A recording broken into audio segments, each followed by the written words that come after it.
All right, you guys, welcome. My name is Julius Gilger, the Executive Vice President of Family First Life Republic, and I'm excited to have on a buddy of mine. His name is Chris Fauteux. I hope I said your name right. Two-time Hall of Famer, President of FFL Priority One. Chris, how you doing, man? I'm awesome, man. How are you? Thanks for having me on. Oh, you got it, man. Thanks for joining us and blessing us today. So you're out in Florida, right? Yes, I am. I'm in the Boca office here with Sean and Nick. Sean and Nick. Okay. And then, so how long ago did you start with Family First Life? I started in 2018, early 2018. Yeah, I got licensed in March of 2018. So it's been just a little bit over 3 years. 3 years. Okay. And so if I'm not mistaken, you hit Hall of Fame, is it twice or 3 times? Yeah, twice. My first year was just trying to get my legs under me and figure this whole thing out. And yeah, it's funny. I actually met Dominique Rogers at a convention, my very first convention in 2019. And he asked me how I did. I probably finished 2018 about 200,000. And he said, "What's your goal for 2019?" And I said, "Oh, probably 300,000." He's like, "Why not 400,000?" Just like it was nothing. And he's like, "All you got to do is buy more leads." And that was it, dude. So, you know, it wasn't a goal of mine in the beginning of 2019 to hit Hall of Fame, probably because I really didn't believe that I could do it. You know, I'd never made the kind of money that I was making before. And, you know, but I started getting some consistency, and, you know, maybe we'll talk a little bit about that. But it was at the end of 2019 when I reached out to another top producer. It was probably mid-November or so, and I was at like 370, and you know, I was like about to hit, maybe possibly, but there were definitely some nerves. So if you can hit it by October or November, it's a lot easier. It's a lot better on your you know, psyche, for sure. So talk to us about, you said you never made money like this, which I think most people haven't, right? But what did you do before, and then how did you come across us? Well, you know, for the majority of my career, I was a personal trainer for 20 years. I worked at a private country club here in Boca Raton, and I actually made decent money as a personal trainer. I finished up 2016 was my last year. I quit in December, and I finished the year about $140,000, which is not a bad living by any means. And then I went on to start an Amazon business, and did really well in the beginning, and then kind of crashed and burned, and blew through a $100,000 401k that I had cashed out from my personal training career, and ended up $80,000 in debt when I met Nick Ayala, and he kind of shared the opportunity here. And I literally put my first order on a credit card for $600. So you were 80 grand in debt. Yeah. Your first lead order on a credit card. What did that feel like, man? Like, what was it like going through that? I had my back against the wall. There was no, you know, I mean, this was an opportunity where I'd never heard of it before. I never knew anything about life insurance. Nick and I were working on something else where I was creating these funnels for like a nutraceutical like turmeric we were going to market and sell online. And he brought me into his office because I was working from home just to work on our stuff together. And I saw that sign, Priority Life, life insurance. And I asked him about that. And that's when he told me, shared the opportunity. And I was like, "You're kidding me. Like, people that had no experience are making how much money? You know, what do I need to do to get started?" And so I got my license, and my first full month was April of 2018, and I paid $11,000 in April, and then $17,000 in May, and $25,000 in June. And I looked at him, I'm like, "Dude, I think I got this, man. I just, you know, it's kind of simple. You just buy more leads, book more appointments, and make more money." But that started it. That started my career here. Awesome, man. Well, let's talk to the team here, because I think, you know, one of the things that we see, and I'm sure you probably see this across your organization, is we got agents coming in their first few months. You know, they're writing 10 grand, they're writing 12, 15 grand, whatever it is. And maybe they have trouble getting over that hump to 20K. So Are there any trainings that you would recommend people watch? Are there any tips that you'd give people to kind of get over that hump? Because, we've heard Sean say, if you're making under 15, you got adult bills, it's going to be tough to to make it. Yeah, this is the reality of what we do, and you and I know this as we're trying to build a business. But the agents that are writing $8,000, $10,000, they're not going to survive. It's impossible to survive, and they're the ones that are going to roll debt, because you just can't keep that machine going. You got to buy leads. You've got to, in anything in life, Julius, and I'm sure you know this, you've got to get uncomfortable. You've got to take chances. You've got to believe in yourself. And if you're doing 8,000 or 10,000, you're just starting, you got to believe that there's other people here that are doing 15, 20, 25,000. If they are doing it, what are they doing so that I can get there too? And really, for me, it was complete immersion in the trainings. Yeah. I think what you said, 3 things. Number 1, get connected. I see a lot of the people that are doing the 8,000, 10,000, they're not connected. It's as simple as that. They're not watching the trainings. I have agents that are doing what you're saying, and I did our national team call at noon today.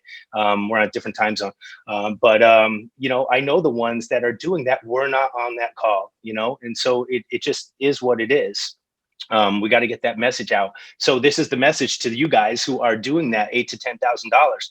Take Julius's advice, and I think sometimes we hear it from someone else and it resonates, which is why we have these meetings, so we can hear the same message from someone else, maybe in a slightly different way, because we all preach the same thing. But yeah, get connected, buy leads, run appointments. Those 3 things that's it. And that's everything. For me, it was complete immersion. It's something I learned from Tony Robbins. If you're going to do something, don't dabble in it, don't try to, put everything into it and go total immersion. As if you were like trying to learn a new language, you would fly yourself and drop yourself off in Spain so you could learn Spanish. You would learn it so much faster. And we have so much training here to take advantage from guys like you, Grady, Jordan Lowry, all these top producers, Paul McLean, where we can just tap into at any time, shut off the rest of the world, shut off the Netflix, shut off the other YouTube videos. I could watch car videos all day on YouTube, Julius. I just could, I'm a car guy, but I'm like, I got 4 kids and I got weddings to pay for and colleges and all that stuff. And, I want to leave a legacy for them. So I'm going to start taking this really seriously. I didn't have a choice. My back was against the wall. So, there was no plan B. So it was like, burn the boats. I'm going to learn this thing. I'm going to figure it out. I'm going to fail trying, but I'm going to figure it out. So let's talk about that, because I think there's 2 things that I think happen. One is you have, new agents get started and they, they're trying to get over that hump, but then also kind of a new agent learning curve. What would you say for a new agent to come on board? How much time should they give themselves to kind of really get it? But then also, what do you see from people that have come on board and get started quickly? What do they do versus someone else? The easiest, number 1 thing that comes to mind immediately is they are reaching out. I have new agents that are doing well and they call me and they bug me, and I try not to enable them by giving them all the answers to everything, but I show them where to get the answers from. And that's how Nick taught me. This is how we empower people. It's like, okay, you're going to find all that information here, go to this person, or, I can't tell you how to write $100,000 in a month because I've never done it, but here's Steve Giordano's phone number. Here's Greg Birch's phone number. Reach out to him, find out what he did, or watch a podcast that he did, did 75 hard. And he took that mentality and discipline and put it into, that intentionality of setting your schedule so that, every 15 minutes of the day, what you're doing. That's what he did to write $200,000 in a month. How do I know that? Because I watched the videos, because I'm still trying to learn. I took notes in your intro for what you were saying, because I really like it. And I like the way he sets up his Zoom call. I'm always learning. The training never stops. It can't. So for new agents, it's reaching out, but just not reaching out to the people that are doing like 8,000, to the new ones that have joined you and you're doing the same thing. It's reaching out to people that, set a goal. Like maybe you want to do 20,000, reach out to someone who's doing 30,000, find out what they're doing, 40,000. We've got dozens and dozens and dozens of agents that are doing that on a monthly basis. Reach out to them, find out what they're doing. That's so money, man. When did you actually start looking to build? Because it sounded like you needed to make some money. And, I was in a similar position myself, man. I came into this thing with, about 60, 70 grand in debt, was hurting, trying to figure my life out, got laid off. Right. So kind of a similar background, but for me, I had to come in and sell. But at what point did you actually turn around and say, all right, you know what, now that I'm selling at a high level, or maybe you weren't at a high level, but when did you make that decision, and what was it for you where you decided, hey, I'm going to start building now? Okay, so I started probably in late 2018 with a decision that I wanted to build it. But like the agents that are doing 8,000 or 10,000 for like 3, 4, 5, 6 months, I wasn't all in, Julius. And what happens is, you get some agents that come on board and then they quit and then they'll roll up some debt and you get a little bit jaded. Man, there's so many parallels. Would you agree between selling and building? So I got really serious about building it probably a year and a half ago, not coincidentally, when FFL partnered with Integrity, and we had, Andrew Taylor and Mark Mead and Sean Mike fly down to the Boca office. This before Sean even lived here in Boca, and talk to us about this company that, we had partnered with, and the opportunity available to every single one of us on this Zoom call right now to become an Integrity partner. And it was like, you can run business for the rest of your life if you want to. I don't want to. I really enjoy helping families out, but it's not something that I want to have to do. And I can grind with the best of them. I can run hard with the best of them, but it's not something I want to do forever. And if I could find a way to really, build up a team and help more families, because you can write 400,000, 500,000, but if you have a team that's doing like yourself, I know, 700, 800, 900,000, working for $1 million and more. How many more families are we affecting? And then to be able to turn that into something where, like, I don't own a darn thing, but they're going to purchase my business. What? Okay. Yeah. Sign me up for that.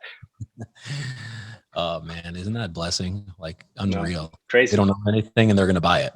Like, okay, sure. How much you want to give me? You can have it. And they're really, really smart, which is crazy. It's nuts, man. It's nuts. We literally are in the best opportunity in America, I believe. Hands down. So let me ask you this, right? Building and selling, they go hand in hand, right? Or they're very similar. Did you struggle when you first started building? Oh yeah, absolutely. Because I didn't realize the parallels. I didn't posture up the same way. Yeah. And tell it's a us what good you question. struggled with. Yeah.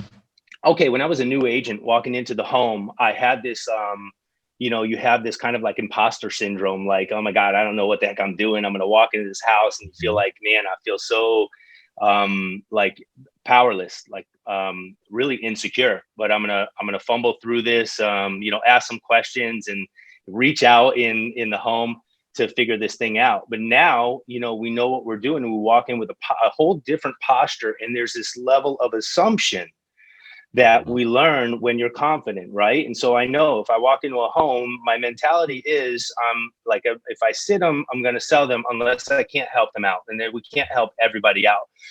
But there's that level of confidence when I'm walking into a home. So, when I started to build, it's like, okay, if I'm on a recruiting call, the same way somebody reached out to get mortgage protection insurance, or, through an instant internet lead for life insurance, someone reached out for an opportunity. If we're, cold call or not, hiring off of ZipRecruiter, or the leads that you were talking about earlier, which are amazing. That's an amazing opportunity too. They reached out, they want an opportunity. And so we should have that level of assumption that this is the greatest opportunity and you can do this because so many other people from all walks of life are doing it too. So that's the big difference. So just posturing, having control, kind of the same stuff we do in the home, right? Yeah. What I was doing before was kind of like, when I was in the home, when I was new, I would talk a lot. I would talk way too much because I wanted them to, to like me. And we don't need to do that. Like, we're not chasing anybody here at Family First Life. We shouldn't be chasing anyone for this opportunity. We present the opportunity to them, and it's not for everybody, but if it's for you, there's nowhere better to be. There just isn't. I agree. So if I'm not mistaken, you guys produced a few different Hall of Famers last year. Is that right? Yeah, we have, Grayson Hughes, of course, John Lama, and myself. And I don't know if I'm missing anybody, but we'll have more this year for sure.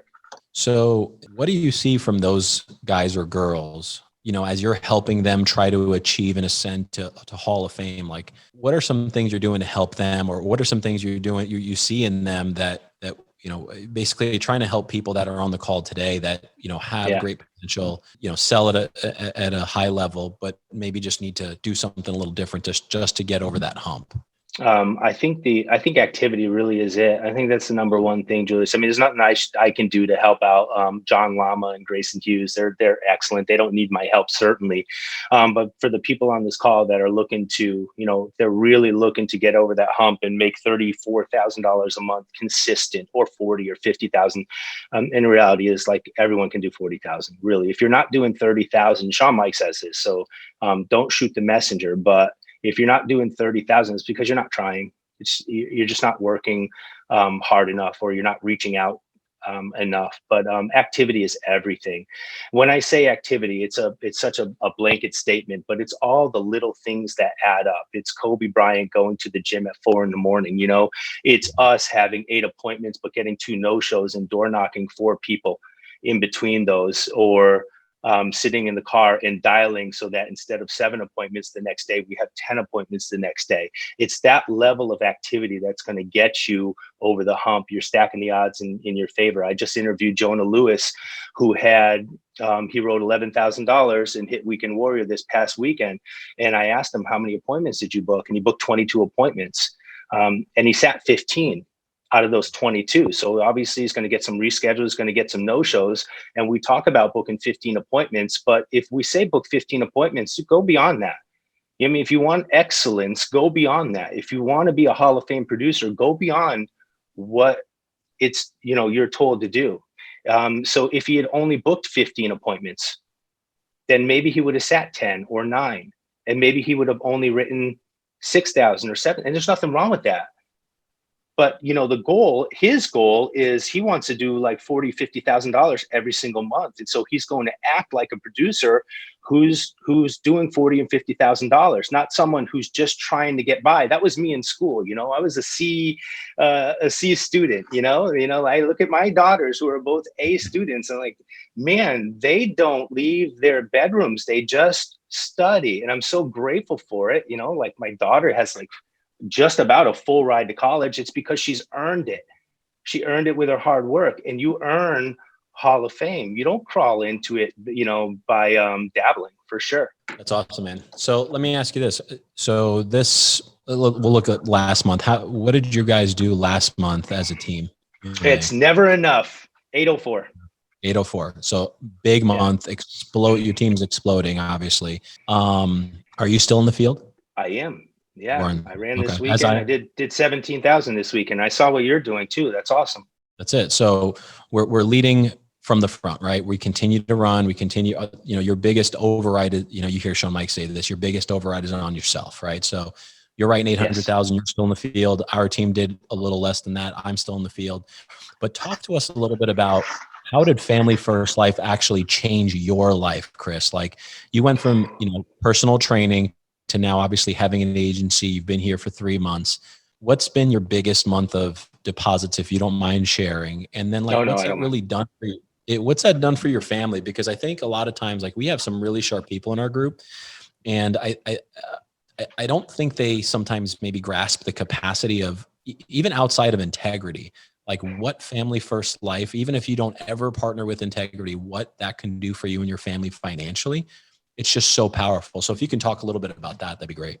Yeah, I start getting a little emotional just hearing you say that. I feel like it's, was it Roy Firestone and Cuba Gooden? It's like, no, you're gonna make me cry, man. Don't do that. That's the point. By the way, that's the point. All right, where do I sign? I don't even know where to begin. It's been life changing is an understatement, man. I mean, I've never known not struggling financially, how to, there was years before this where I was just in the red, and then with all that said, I want to put things into perspective. I still had an iPhone. I still had a car with air conditioning. I still had a beautiful life and everything, food and all that. So, but this is it's a whole different level, I mean, I don't have to, I'm certainly not rich, and I'm like you, Julius. I'm pouring into the business because I want to build it, because I believe in it, and I can't outwork that integrity stock. I just can't.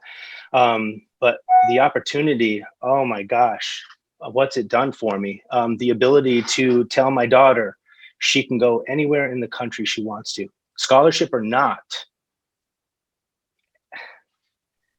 I mean, she just turned 18 last week. She doesn't have her license yet.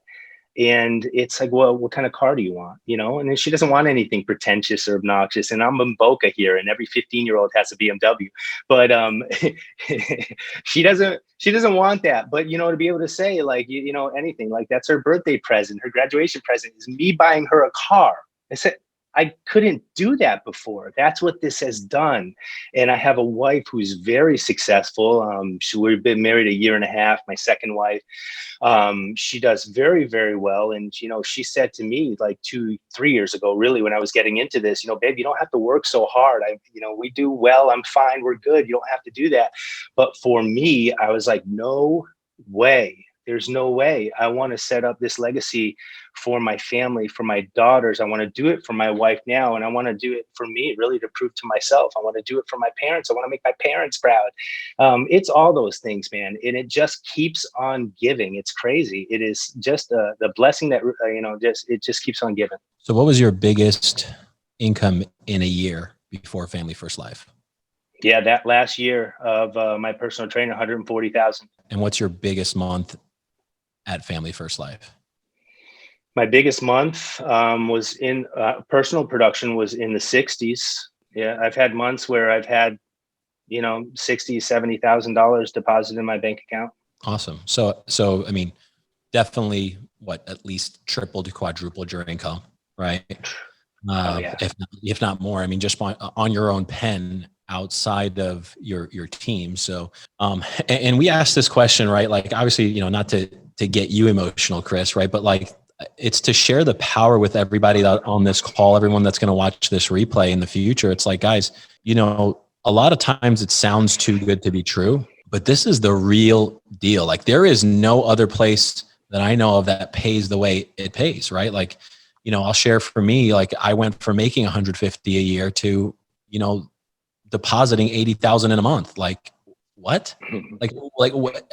I don't even understand. I can't even fathom it. Right. And it's not about the money. And money is a byproduct of what we do, Chris. Right. And I know you know that, right? Because we're serving people in one of two ways. We're either helping them with a policy and insure their family, or we're helping an agent get, sharpen their skills so they can help more families. But, you guys have all come here for a reason. You guys all have a why, whether it's, your legacy, whether it's, changing your current financial situation, whether it's, whatever. Like, for me, my goal is to pay off my parents' house for them, let them retire and not have a mortgage, right? Like, that's my goal. Same.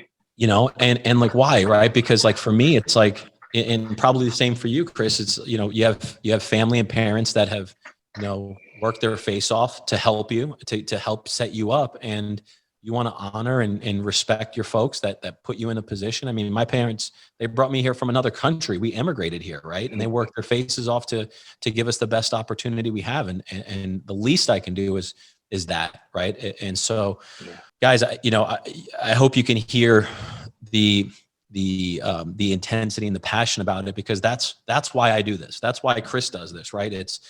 We want to share with you guys what's worked for us. And a lot of this that we're talking about seems so, would you call it almost elementary, Chris, in a sense of like very basic?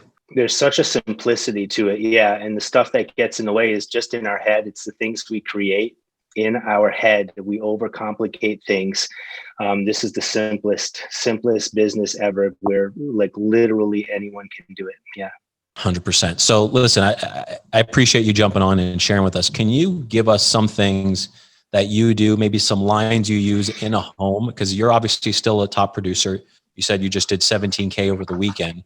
Is there something you can give the team here? Maybe you say things a little different than myself or some of the other top producers here, but some nuggets you can share from your in-home. That way these folks that are listening today or in the future, they can go out and use that with clients, so that way they can start making some more money right away. Yeah, and every situation, every home we walk into is unique, certainly. When I enter a home, I'm very friendly, but I get down to business right away. There's very little rapport when I am walking into a home.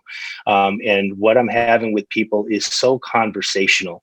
There's a 90-second, snippet of what I say that we kind of all say. It's my version of what we all say, which is the process, but it's my posture. It's, I'm in my rapport. I'm, laughing or complimenting their home or whatever, where you're from. Okay. So, and I pull out the lead every single time. It's the first thing I do. I show them the lead and I say, so what was going through your mind when you filled this form out?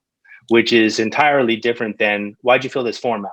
I There's some kind of like, and I learned this, actually I learned this from John Lama. So I started incorporating this.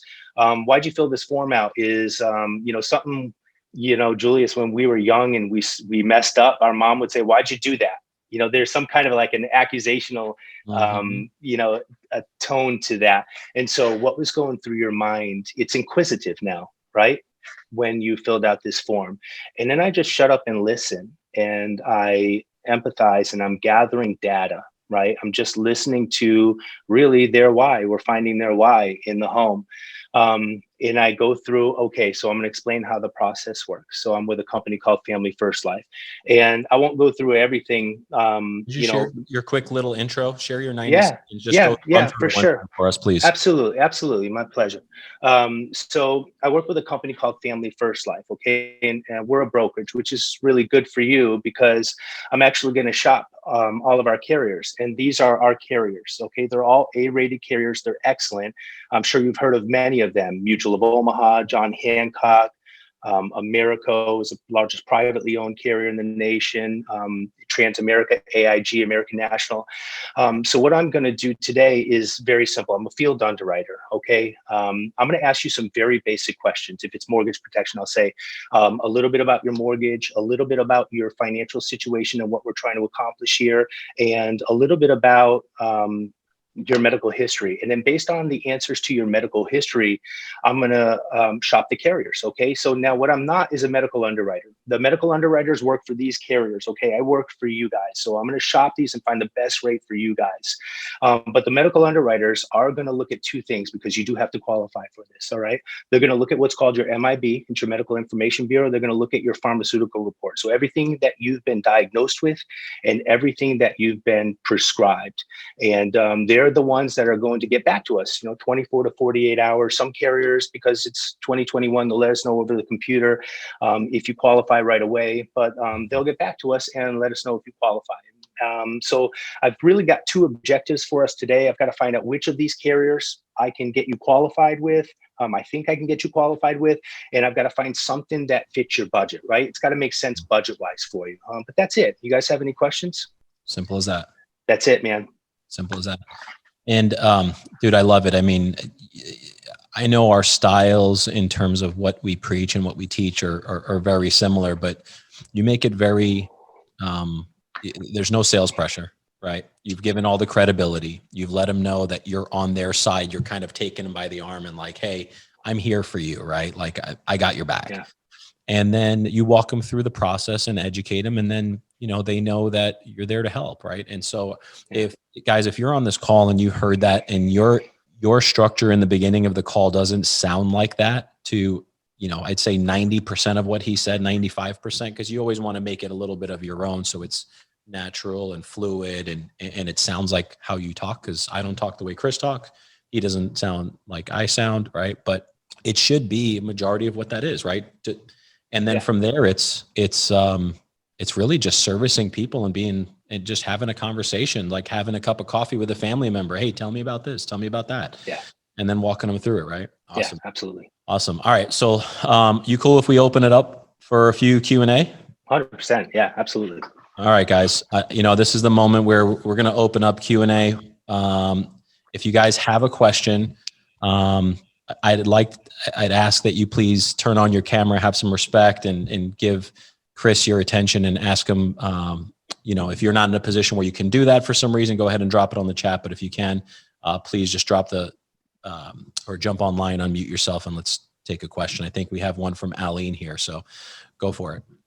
Yeah, hi, Chris. Thanks for sharing with us today.